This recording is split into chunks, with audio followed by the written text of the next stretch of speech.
Bun venit în Saigon, Vietnam, un oraș cunoscut pentru traficul aglomerat și haotic.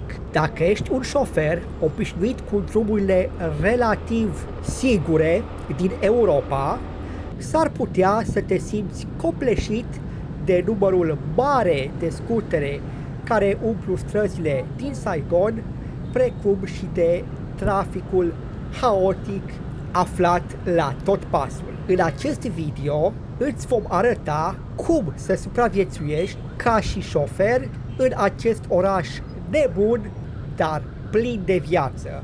Vei afla de ce scuterele sunt atât de populare în Saigon, în special și în Vietnam în general, și cum să te ferești de situațiile periculoase pe care le vei întâlni pe drumurile aglomerate din oraș.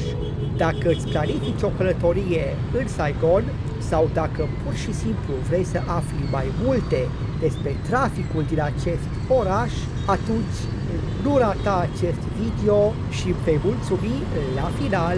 Pam, pam! În primul rând, trebuie să știi că istoria scuterelor din Vietnam este legată de istoria economică și socială a țării. După războiul de reunificare împotriva americanilor, Vietnamul a avut o dezvoltare economică limitată, dar în anii 80 și 90, guvernul a început să implementeze reforme economice care au permis afacerilor să se dezvolte mai liber. Acest lucru a dus la o creștere a numărului de oameni care puteau să-și permită să cumpere un vehicul de transport personal, cum ar fi un scooter, iar acestea au devenit o opțiune populară pentru majoritatea oamenilor din cauza costurilor scăzute față de mașini, dar și datorită faptului că sunt ușor de manevrat prin traficul aglomerat și ușor de parcat. Iar în prezent, scuterele sunt principala formă de transport personal în Saigon și în Vietnam. Dar, cu toate acestea, popularitatea scuterelor a dus la probleme de congestie în trafic și la un număr mare de accidente de circulație. Guvernul încearcă să rezolve aceste probleme prin implementarea unor reguli de circulație mai stricte, dar și prin construirea de noi drumuri și pasaje. Însă este o luptă foarte grea, deoarece numărul scuterelor este unul imens. Dacă ești un șofer european aflat în traficul haotic din Saigon, am câteva sfaturi utile pentru tine. Așa că fii atent la mine dacă vrei să-ți meargă bine în trafic. În primul rând, trebuie să fii atent la toți șoferii din jurul tău, în special la cei de pe scutere, bineînțeles. Scuterele pot apărea din orice direcție, așa că uită-te în oglinzi în mod constant și acordă atenție semnalelor altor șoferi aflați în trafic. 2. Respectă semnele de circulație, chiar dacă nu toți ceilalți o fac. Traficul din Saigon este haotic și datorită acestui lucru, pentru că mulți șoferi ignoră regulile de circulație.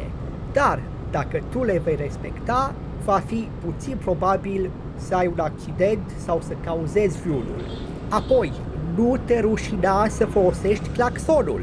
Folosește-l de câte ori este necesar pentru a-ți anunța prezența către alți șoferi, mai ales atunci când vrei să te infiltrezi într-un spațiu liber sau când vrei să ocolești un obstacol. Și întotdeauna fă-ți cunoscută intențiile. Dacă vrei să schimbi banda sau să faci un viraj, asigură-te că semnalizezi din timp către ceilalți șoferi. Acest lucru îi va face atenți la intențiile tale și va reduce riscul de coliziune. În timp ce te afli în trafic, încearcă să fii cât de calm și relaxat posibil. A conduce prin Saigon poate fi un lucru cu adevărat stresant, dar respiră adânc și încearcă să te concentrezi pe drumul din fața ta. Dacă simți că ți-a crescut tensiunea prea mult, ia o pauză, oprește-te și liniștește-te. Și cel mai important lucru, încearcă să eviți orele de vârf. Dacă ai posibilitatea, Evită să conduci dimineața și seara atunci când traficul este cel mai aglomerat. Acesta este cel mai bun mod de a reduce stresul și probabilitatea întâlnirii unor situații periculoase pe drum. Acestea fiind zise, sper că acest vlog ți-a oferit o perspectivă mai bună asupra traficului nebun din Saigon și ai înțeles cum să supraviețuiești ca șofer în acest trafic haotic. Amintește-ți să fii atent la toți șoferii din jurul tău, să respecti semnele de circulație, să folosești claxonul de câte ori este nevoie și să îți faci cunoscute intențiile. Dacă reușești să faci aceste lucruri, vei avea o experiență mai plăcută ca șofer în Saigon. Mulțumesc pentru că ai urmărit acest vlog și sper că aceste sfaturi ți-au fost de folos, iar dacă le vei aplica în trafic și datorită lor vei avea parte de o experiență mai plăcută, te rog să-mi lași în comentarii ca să știu că am făcut un lucru bun. Cu plăcere și ne revedem în următorul vlog. Pam, pam!